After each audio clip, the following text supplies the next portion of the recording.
want you to imagine an organization that is just as harmonious and smooth as the flute solo that we just heard this morning.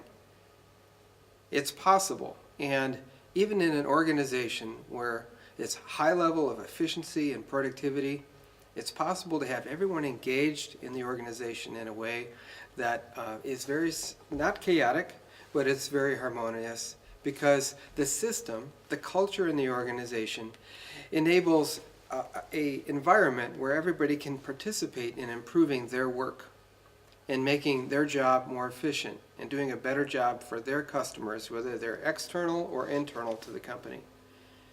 This is the type of organization that I encountered when I began working for Toyota a little over 25 years ago. And what I'd like to do is share with you some of the elements that I call the secret sauce, or the slaptas parajas, if I'm saying that correctly, the secret sauce of this system that enables this symphony almost of harmonious behavior with highly efficient results. First, I'd like to tell you a little bit about Honsha and our company. We work with a wide variety of industries and companies and have learned that these principles, which were founded by the Toyota and is called the Toyota Production System, apply across industries and different types of businesses, many different types. And we at Honsha have worked with a variety of large companies across the world, from car companies to food companies, healthcare, and even in government, and found that these principles, this secret sauce, is very effective. Our goal at Honsha is to enable our clients to become fully self-sustaining and to achieve this culture of principles and practices that enables them to continuously improve. As we've worked with a variety of companies and clients, we've learned that there are 5 kind of common mistakes that we see most often as companies attempt to implement lean in their organizations. The first issue that we find is that many times the leadership, the top leadership in the company, doesn't fully understand what is involved in lean. They don't maybe not understand the principles or the practices. And because they don't have a good understanding, they really don't know how to apply these practices. Take PDCA, for example, problem solving. If they don't understand how PDCA works, they really don't have an opportunity to implement PDCA or know even when to implement PDCA within their organization. So we find that oftentimes when we try to transform the company from the middle and don't involve the CEO and top leadership, the transformation doesn't work well. So engaging leadership is very, very important. The second thing we find is that there is sometimes the lack of an organization-wide transformation strategy, a way of implementing new cultures and practices across the organization and down deep into the organization. A strategy is needed to be successful. And to go with that, we often find that there's a lack of a schedule or plan, a detailed plan as to when we're going to implement these practices and where and who's going to do it. A plan is essential. And as we look at developing sustainability of the organization, even after outside help, like us as consultants, for example, has been deployed, it's important that we develop internal resources within the company to be the teachers and the experts, and to be extra support resources for continuous improvement. We find that some companies don't make this commitment of resources, and as a result, they are not successful. And then lastly, we find that in transformation, as with any change, if there is not good communication about where we're going, the vision for the future, what we want to accomplish in the transformation, how we're progressing, where we're going next, if we don't have that communication, we're not successful in our transformation. So the secret sauce, or the slaptas parajas, as I'm trying to say, is that we have a key executive leadership role, and we have a strategy and a schedule with the plan to build internal resources with excellent communication of our plan. All of these things will enable us to create this sustainable culture where employee potential, human potential, is unleashed in the organization, and we can develop every employee in the organization as a problem solver, improving the processes they use every day for their internal and their external customers. So let's talk about each of these 5 areas in a little bit more detail. The first is the importance of executive leadership leading the transformation. Some key leadership behaviors that are important to them leading the transformation is, number 1, that the executive leaders are teachable, that they're open to new ideas and concepts and are willing to take and invest the time that it takes to learn in these new concepts, principles, and practices that we call lean. And that as they're learning, they teach to others. Even though they're not experts yet, they can cascade the learning down to their direct reports and share with them what they're learning as they're learning. And as a result, they start to lead by example. So as through their behaviors, what they're doing day in and day out, as they model these new behaviors, others learn and others will follow in the organization. As with any change, eliminating fear is important. And we find that leaders can do a lot to eliminate fear in the organization that exists. When people are concerned about how lean may affect their job, their relationship with their coworkers, their degree of autonomy to control and improve, make decisions on their own.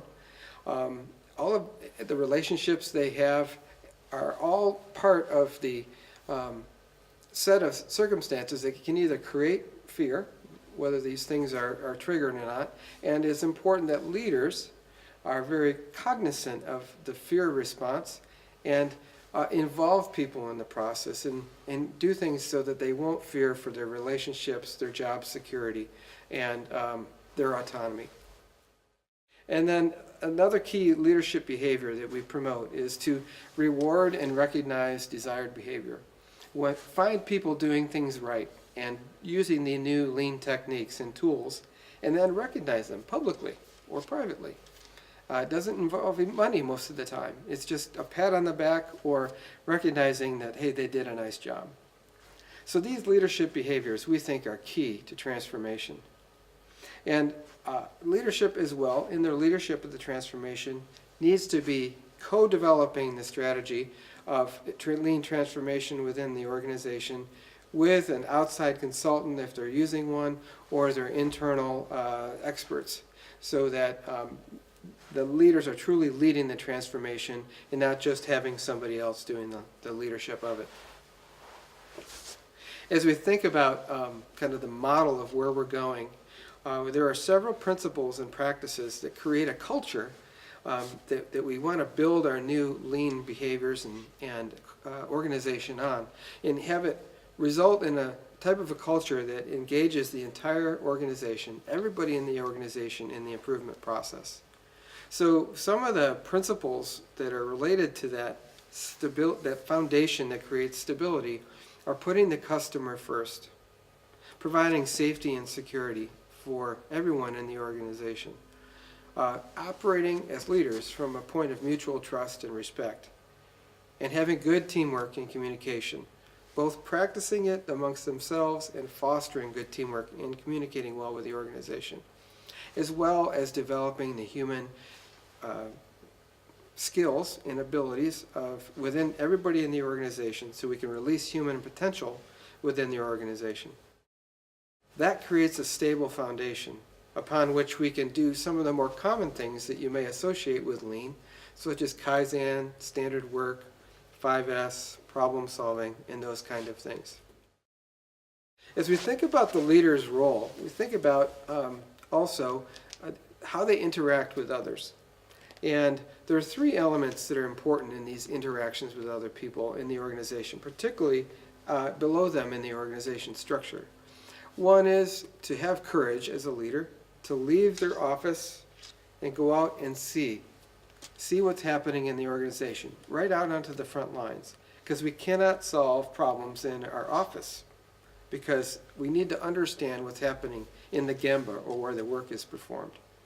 And when we go out there, the second element that's important is to approach people with a sense of deep humility and respect for them as individuals.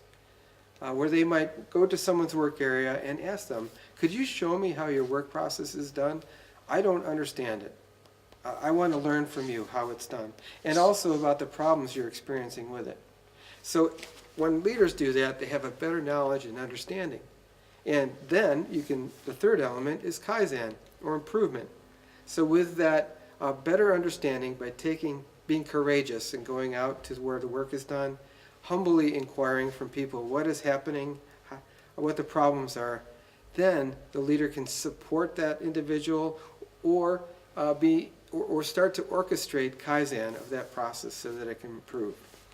And as the result of that is continuous improvement. So those leadership practices are important so that we can truly lead the organization in a way that empowers everyone in the organization.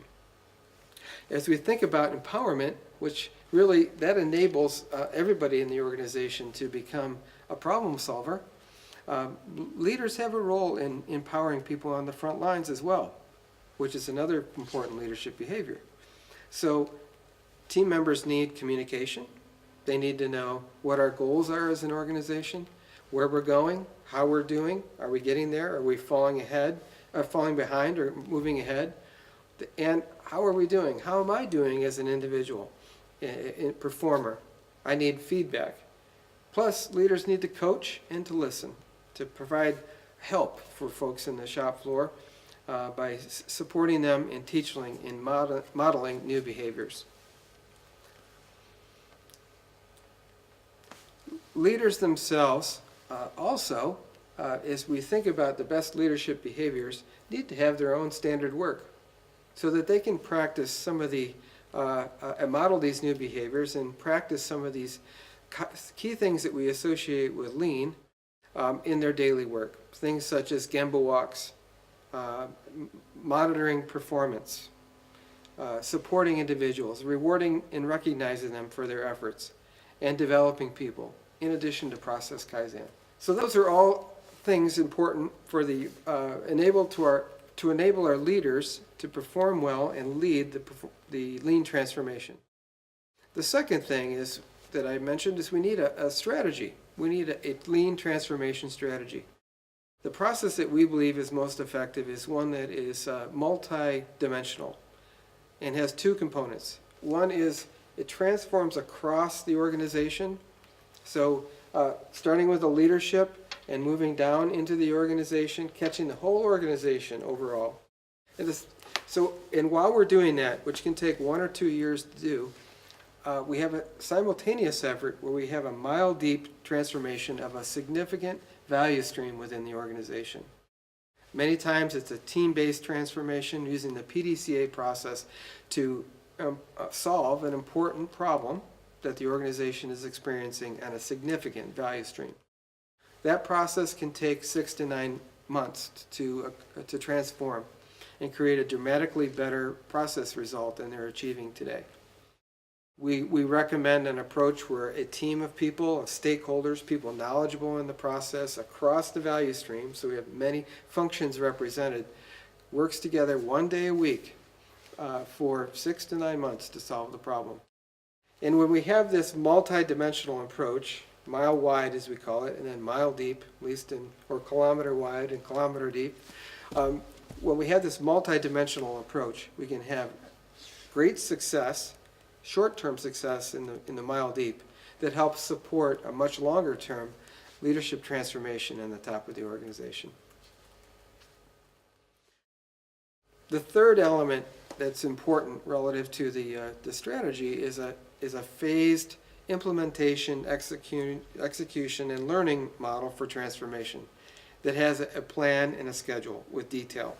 So it defines when we're going to train the executive leadership, for example, and in what subjects. And how are we going to work with them to transform their organization to implement a Kaizen culture where people feel empowered to make improvements and they truly are supported. So this phased implementation and learning schedule needs to be detailed. showing by month what we're going to do, who's going to do it, and I recommend a regular check-in by the leaders. The most successful transformations, they're making these check-ins one time a week for a half hour. The top leadership team to check in on the process and the progress associated with the transformation. Number 4, the fourth initiative, is building internal resource capability. So even if you're starting out with your transformation with outside support, which most people do to get started, while you're getting transformed and receiving the outside support, it's important that you identify internal resources that will sustain you after your outside support is gone, after they've done their job, so that those folks can become experts in principles and practices associated with Lean and teach others. And then the fifth element of successful transformation is multimodal and frequent communication. Leadership, by cascading down to the organization as they're learning, is actually a form of communication. They're explaining what they're learning. But in addition to that, we need to share transformation activities, plans, and success with the entire organization as we're implementing. That way, the entire organization will be aware that something is coming, how we're doing, what it is that's coming, and they'll be more ready for it and accepting of it when it comes, particularly if they know the leadership is starting with themselves and they are walking the talk, being a role model in the transformation process. Another element of good communication is providing resources for your employees. It could be on the company intranet. We have resources where they can learn more about Kaizen, PDCA, 5S, standard work, etc., and any of the other techniques that your company is focused on implementing.